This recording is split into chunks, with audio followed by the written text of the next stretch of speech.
This is a quick tutorial on how to create a desktop shortcut to run scripts or other software. In this case, it's my script for creating APRS messages using JS8Call.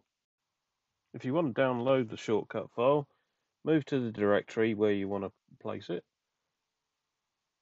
Next, type wget and then paste in the link that I've put in the description and hit enter.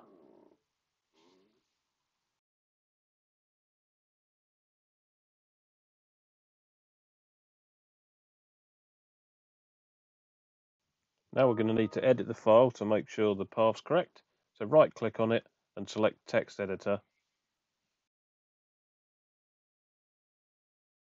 To make sure the path's correct, if like me you downloaded it into the same directory as the script, you'll have the path in the window, the file manager window above. So this is the bit we need to change to make sure it's the same as the one above in the file manager. So to type it in or cut and paste, it's up to you, and save the file.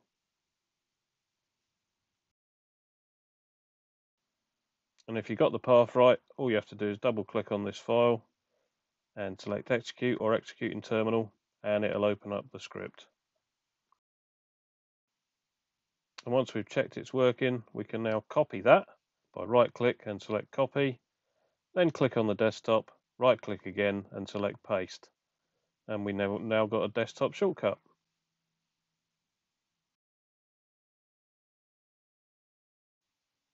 Another way to copy it to the desktop is to select the file, press Ctrl and C at the same time, then select the desktop and press Ctrl and V, and that will paste it onto the desktop. That's all there is to it. If you want to copy that file and change the contents to run any other script, you can. As long as you keep it on the same format, it should work for anything once you've changed the path. If this was useful, like and subscribe, and I'll catch you next time.